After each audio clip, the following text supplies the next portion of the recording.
Hey everyone, History Mystery Man here, back in Paragon, Indiana, and back at Paragon Speedway. And as promised, a really interesting sit-down interview with Keith and Judy Ford, the wonderful couple who have owned this 23-acre property since 1986. But as I got into their story, I began to learn about the Sheppards, the original owners, Ed and Belle Sheppard, the original owners of this, what once used to be a dairy farm. And the story got way beyond interesting. Had to come back and plug in a little more. We're gonna get to go inside that 1903 farmhouse and share this story. It is so interesting. You're gonna wanna stand by, sit by, however you do it, for the entire thing. It's really quite fascinating. Thanks for being with me again, where rest assured the History Mystery Man is on duty and at your service.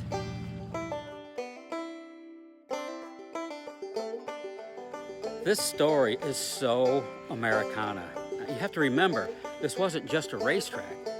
This was a family farm, a home. They lived here. In fact, that's Ed Sheppard's cattle barn. He kept cattle in there and hogs and goats. There was a bigger barn that lived across the street at one time. It's been since torn down. But back in the early and mid 50s, you know, they didn't have all the landscaping equipment to keep the place pristine and clean, although it was 24/7. What Ed would do is he'd let the cows loose and they'd graze the lawn and chew away at the lawn. And then he'd tie the goats off the fence posts and they would chew their way around the base. So the cows mowed the grass and the goats weed whacked the property. That's so cool.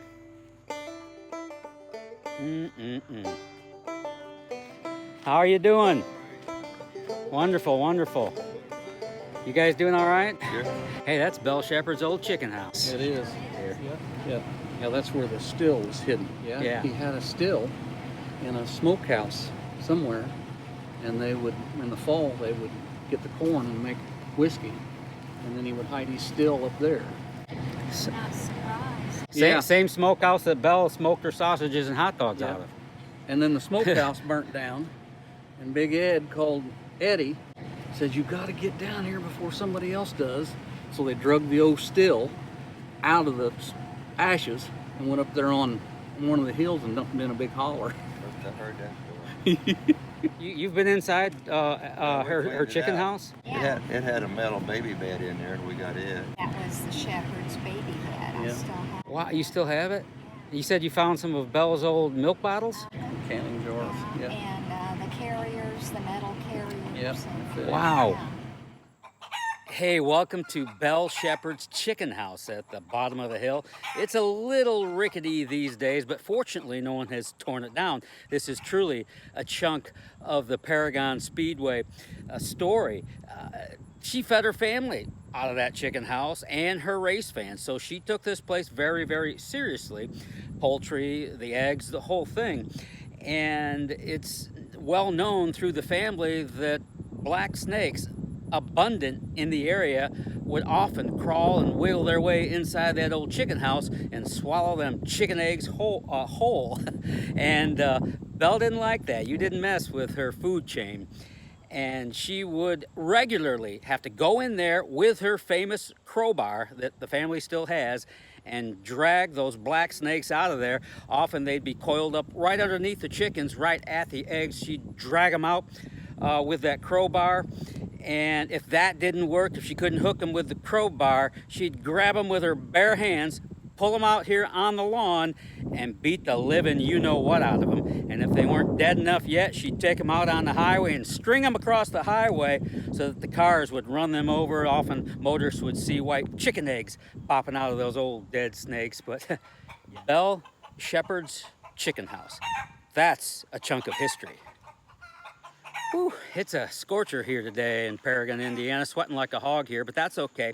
Another great Belle Sheppard story. There are so many to choose from, but I especially love this one. At one time, there lived a smokehouse behind me at the bottom of the hill on the turn one side, and in that smokehouse, Belle would smoke all her homemade sausages and hot dogs that she would serve the race fans each and every Saturday night. She was also famous across the country for her famous recipe of pork tenderloins.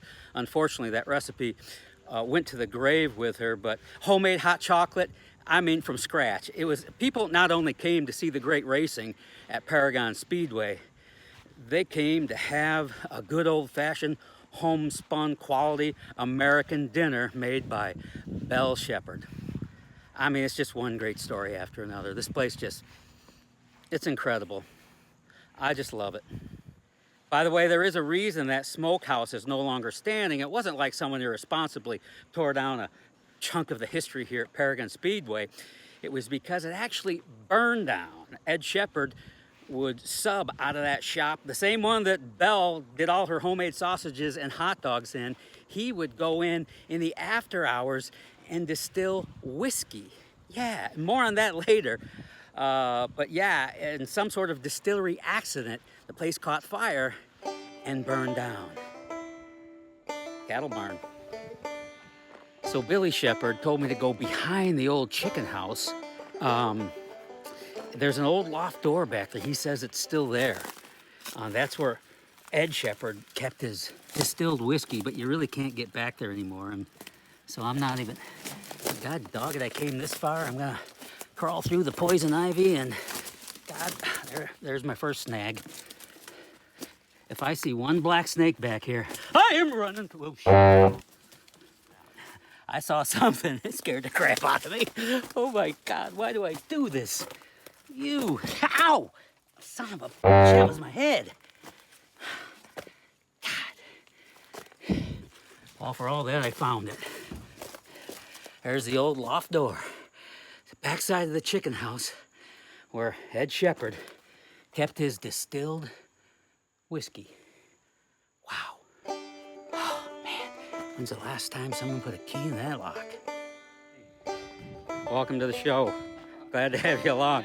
We didn't want all me in this thing. I got to sneak in a few other faces for crying out loud. So this is the old pump house.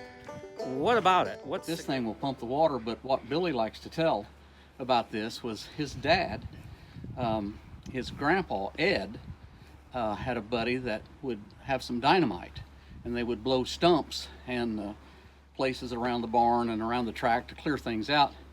Snoozy, that ran the motel here in town, had access to dynamite. And Ed would keep a few sticks of dynamite around. Oh, just a few? Yeah, just a few. Yeah.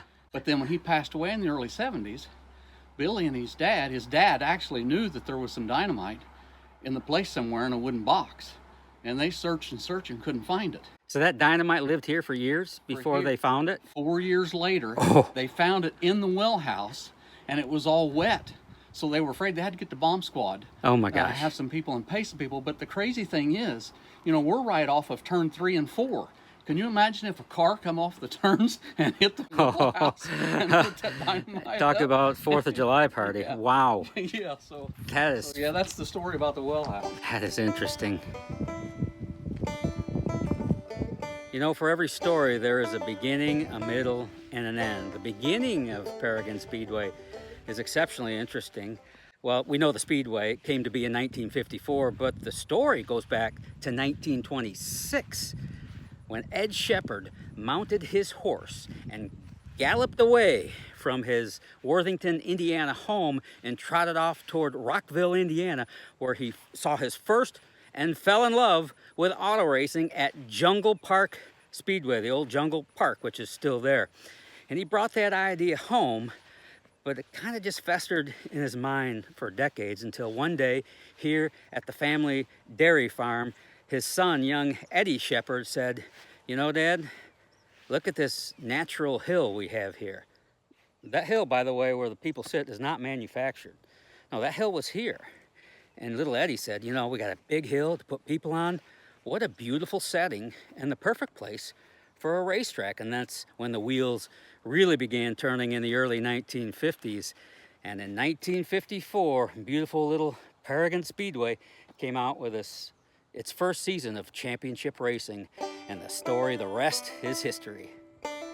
Now we know that Belle Sheppard was particularly fond of the American flag. It had to be treated appropriately, meaning that it was folded in the appropriate triangle each and every night and stored safely away. If the flag touched the ground or fell on the ground, it had to be replaced. If the flag got wet, flag had to be replaced. for all the special events. She had a brand new American flag flying. Belle Sheppard really is the story of America. And in fact, today, I believe that this country, could use a lot more Belle Sheppard in it. Now, we know the fans came by the tens of thousands to eat Belle Sheppard's homemade food, but let's not forget, they also came for the great racing, and they had the very best stars here. Ed Sheppard had the very best back in the day. Bob Kinser, local legend, was very loyal to Ed Sheppard and stayed with him right through his death, and then he started sneaking off to Lincoln Park and other places. But while Ed Sheppard was still in the picture, Bob Kinser was very loyal. You know, Dick Gaines was a sensation here. Alan Barr, who's still alive, by the way, and of course Larry Miller and old Bertha, Carl Kinser's number 22 car. They were heroes for so many, and people came from all over just to see those four, and Rex Mitchell and so many more. Too many to mention. Now, Belle Sheppard was savvy enough to get some early photos of Steve Kinser back in the day. Steve, we know, made his sprint car debut without a wing right here at Paragon Speedway. And when he came for the first time, and I believe 1975, Belle was savvy enough to send her photographer down there and get some shots of that Steve Kinser. That's Bobby Kinser's boy, and he's gonna be big. And 20 World of Outlaw championships, and God, more than 600 World of Outlaw A-Main victories later, I'd say Steve Kinser is indeed a big deal. But those first photographs of him in a sprint car right here at Paragon Speedway, all part of the folklore. Now, just adjacent to the cattle barn are the newer restrooms that came along in 1963. They were one of the first flush restrooms at a racetrack anywhere back in the day. Ed Sheppard was way ahead of his time. Brilliant by all regards. And what a promoter. I mean, he would often scare up a fight on a Saturday night at Paragon Speedway and then run to the newspapers and the radio stations in the morning and tell them all about it, and that they had to get back out to see what was going to happen next. And by God, the people came by the tens of thousands. This is the road that Big Ed in the dump truck would take to get to the quarry to get the clay. The more I learn about Big Ed Sheppard, is he was like the P.T. Barnum of his day. He was. He was a promoter before people even knew what promoter meant. He was amazing. He would bring in skydivers, daredevils, guys that would blow themselves up with dynamite. He would A fan favorite. Yeah. He would pay guys to roll their car over. You know, they'd have an old stock car, and he'd give them $100 if they'd come down the front stretch and roll it over on its top. Yeah. And then he'd run to the reporter. You know, you didn't have reporters here, you didn't have internet, so he'd get up the next morning and run to Martinsville to the paper to tell them about, you know, Chad Sterwalt rolled his car last night, and you know, had skydivers here. He done his own promoter. He was way before his time. And we're headed to the quarry where he got his clay. He never paid a dime for his clay. He traded his whiskey for the clay. So that's why I came back to get more of the Perrigan story, because that is that's fascinating. That he traded a fifth of his own distilled whiskey for one load of clay. For a load of clay. And that's how he got 200 to 300 loads of clay every year. Yeah. And then hire all the kids in town that would come out and walk the track with 5-gallon buckets and pick the rocks up out of the clay, because he did not want one stone going into a driver's face. He was quite a promoter, and was a big help to the community. He was always helping families out, and that's why they named it Ed Sheppard Memorial Highway. Yeah. One year the Little League had just built a diamond and didn't have any money, and Big Ed bought the uniforms for every kid on every baseball team. Wow. The whole league, Perrigan. Now, there's probably only 8 teams total. Well, that's a lot of uniforms. And that's when you wore cotton pants and a cotton shirt, and hat and socks. Wow. It was a big deal. Yeah, Big Ed bought them all. Where are we? This is the quarry. This is the quarry. Yeah, and this was a big hole, and I'm gonna see if we can go back here and see any of the bluff where the clay come off of. What is it now? I'm seeing all kinds of school buses. They work on, they've got a big garage back here. Hey, what are you doing, man? I'm getting out of the way. We need about 15 minutes for them to interview Troy here. How you doing? Good, good deal. This is Don, the history mystery man. History man, he's a Paragon Speedway. I was. Speedway, yeah. And the story got so good, I came back. We're going in this? Okay, well, the story just gets deeper and deeper. Okay. Who am I with now? Troy, okay. I get the feeling we're going for a ride.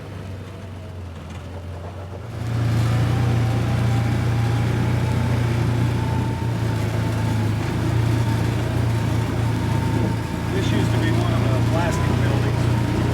What I've heard people tell me. There used to be Some of the dynamite. that's where you kept dynamite? End of the road? Okay. Troy, are you from Perrigan? Yes, sir. Yeah. You grew up here? Yep. Really?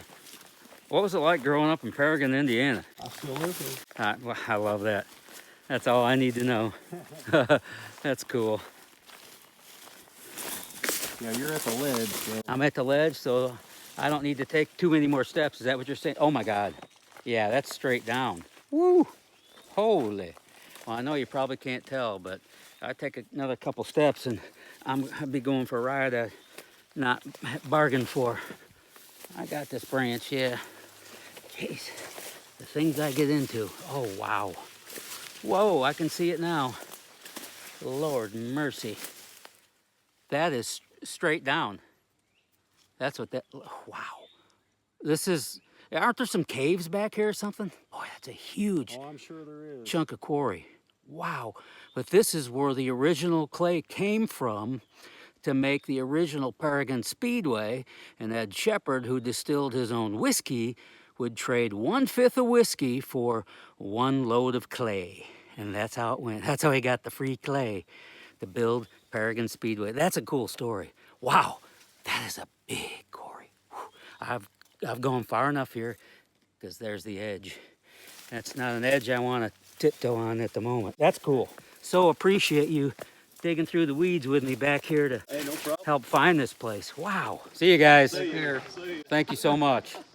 Appreciate all of you. Good luck. Get this. Old 67, and cars would park on both sides to go to the racetrack, All the way down here. all the way down to the edge of Perrigan. John O'Worthen, a farmer, I'll show you where he lived. He brought his tractor and hay wagon out, and he would run up and down the whole race. He would run up and down, pick people up, take them to the track, and then bring them back. He lived right there, is where John O'Worthen lived, right there. That old farmhouse? That old farmhouse. That's a beautiful house. Yeah. And he would tractor and hay wagon people back and forth. That would be so much fun. Yeah. To park in Perrigan, Indiana, and have the old farmer take you in his hay wagon out to the track. Yeah. To and from? Yep. Yep. That would be so much, that would be as fun as the track. There's my sons. There's my Oh, quarter midgets. Cool. Yeah. And also, Ed, his son Eddie, built an airstrip here in Perrigan, and they would have people fly in, and they would come down and pick them up and take them to the track, and the airfield didn't have lights on it. So at night, after the races was over, they'd take people back to their planes, and they'd put cars with their headlights at both ends of the airstrip, Oh, so Lord. the planes could take off. So they could see where they were going. See where they were going to get headed Wow. home. Yeah. Oh my God. What a great story. Downtown Perrigan. Here's the old bank, and it's the homecoming building now. Dillinger robbed that bank more than once. Are you kidding? Yeah. John Dillinger robbed that bank? John Dillinger, right? Wow. Yeah, That is, more than once. I didn't know that. I'd do a whole show on that.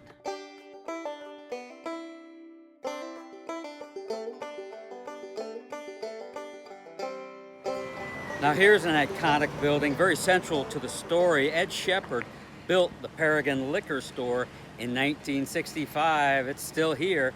And Ed Sheppard, the big heart he had, he let the folks carry their own beer in to the Paragon Speedway. Can you believe that?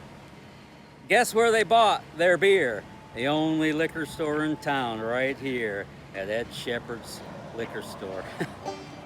Ed Sheppard was no dummy. So that's the little house that Belle Sheppard grew up in as a little kid. Yep. Wow. Where she lived. What was the story about the... There was, the outbuildings are all gone. Yeah. But there was an outbuilding in the back, and Belle's mother washed clothes for people, and she had a washing machine that had a gas-powered engine. that Wow. Ran that washing machine, yep. So she would wash and dry clothes for people. Yep. For money. For money. Yep. Wow. Yep. Wasn't there an old gas station across the street or something at one Yeah, time? This building here, that's where That- Ed had leased it, and Because there's a picture of Ed and some Ed gas Sheppard pumps. pumping some gas, Yeah, and pretty that's the cool. building? That's the building, right there. Wow. Yep. Yep. So cool. Where are we going anyway? Perrigan Firehouse. Okay. Squad room. Hey, how you doing? Hey. Hello, hello. We got the baseball game on. Feels good in here. This is the wall in the firehouse, and if the community has a disaster, a storm come through, everybody always comes to the firehouse. Our annual homecoming, Come here and hide for shelter. come here and hide for shelter, get directions, yep, everything comes to the firehouse. Our homecoming, which this is the 97th this year, they have a fish fry, and everybody comes here to eat. So the Sheppard family thought it was best to put the awards and things that they've received at the track down here where the community could see everything when they came. So.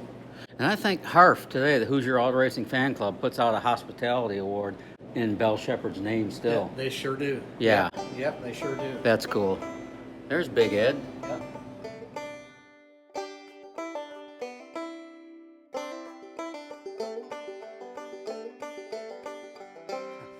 So there's the church, Baptist Church.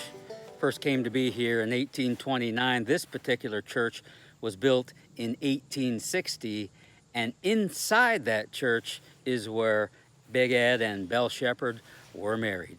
In the graveyard here is where they're buried, right here at the old church where they were married. Now, 1860, can you just think about that once? That was a year before the Civil War started. Picture being here in 1862 or 63, right in the middle of the Civil War, and inside that church. What I wouldn't give to go, I mean, if they ever build a time machine, I want to be first in line to go back in time and sit inside that church in 1863, right in the middle of America's Civil War, and listen to the preacher, to the pastor, and the sermons he or she would deliver in 1863. I would give anything to sit in that room and listen to what was said, what they talked about, right in the middle of the Civil War. Some say the old schoolhouse was across the street. Some say the schoolhouse, Billy thinks the schoolhouse was also the church. And I would tend to believe that the schoolhouse and church were one and the same. That was very common way back then. The church often subbed as the schoolhouse as well, a one-room schoolhouse, where Belle Sheppard not only got married, but she went to that one-room schoolhouse as a little itty-bitty girl. Blab schools, they were called, because there wasn't enough money for everyone to have books and pencils and notebooks and paper and all the essentials. So they all the grades from kindergarten on up through 8th, 9th, 10th, however far they got, were all in one room, and they patiently waited their turns for their class to be called to. And since they didn't have all the supplies, the lessons were recited out loud. That's why they were called blab schools. But I just had to tell this part of the story.